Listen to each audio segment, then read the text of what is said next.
Started, I would like to let you know that my comedy comes with a warning label. Like I've been known to be pervertish and kind of racy, and like I was the first one to ever have a comedy show in Sugar, Oklahoma, where I live now. And I was telling this joke, and it's pretty racy. And these three women, they get up and walk out, and as they go out the door, they yell, "Pervert!" It got real quiet, and they shut the door and slammed it, and everybody got real quiet, and everybody started busting up laughing. I was cracking up. Would y'all like to hear the joke that made them women get up and walk out and call me a pervert? Yes. I figured y'all would. Well, I went to the club and I meet this hot girl. It's going good. We're dancing. So we go back to her place. And I got her spread eagle. I got her legs spread apart. And I'm doing my thing. And all of a sudden, I feel something licking on my bobo, my boys. And I'm like, I look at her and I'm like, damn, girl. And she's like, I look back and her dog just going to town on my bobo and my boys. And I didn't know if I wanted to keep on going, you know what I'm saying, or stop. But I stopped and kicked the dog out, handled my business, didn't think nothing about it. Next day, I get a call. She's like, oh my God, my dog's missing. My dog's missing. Can you come help me find it? I'm like, sure, I can come help you find your dog. I'll be right over.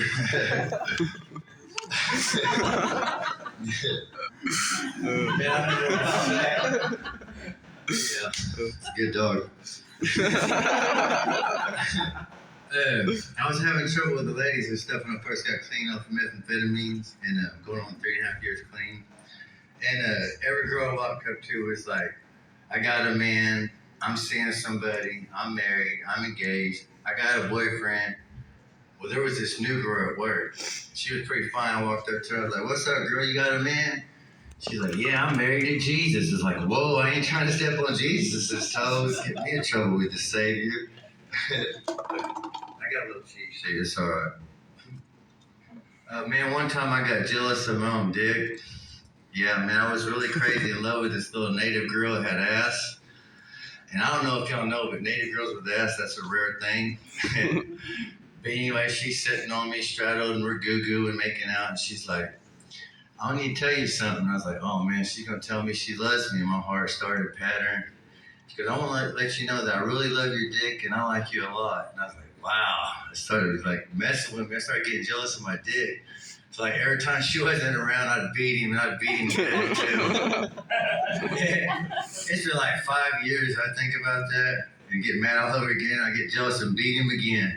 At least that's my excuse, but you know, whatever. Man, I remember I was little, like I was like 6 years old. My cousin Daisha, God rest her soul, she was like a month younger than me, and we lived with our moms, and they were sisters, and they liked to party a lot. So there's people at the house a lot, and she was a little genius, and I was a little hustler. So I decided to get all the tobacco out of the cigarette butts and have her roll them up as fake marijuana joints and sell them to this old drunk guy at one of my mom and aunt's parties. Well, he's pissed.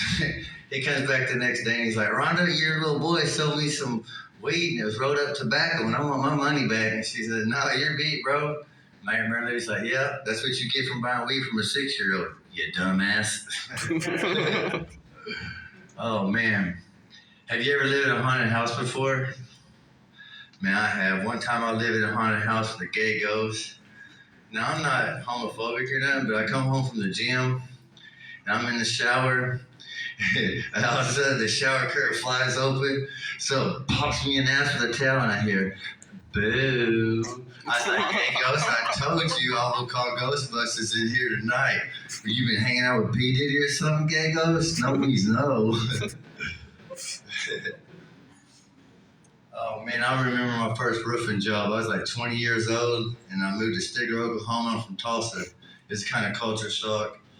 And I remember my first roofer job, though, and my boss was redneck as heck, and I'm like 20 years old, good shape. He's like, boy, you scared of heights? I was like, no, sir, I love heights. He's like, well, good, get on up there.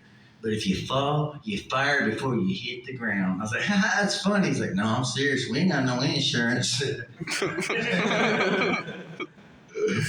Oh, man. I remember one time I hooked up with this bougie girl I've been trying to hook up for a while. You know, I was from the hood. She was from the rich side of town.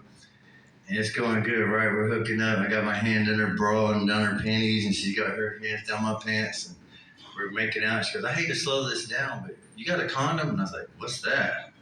And the look on her face was priceless. I still hit, whatever. But there's not a whole lot of ladies out here tonight, but I'm still gonna go with this joke just for practice. But if a lady gets to go home with me, it's like Folgers coffee. The best part of waking up is Miller in them guts. Thank you, King James Comedy.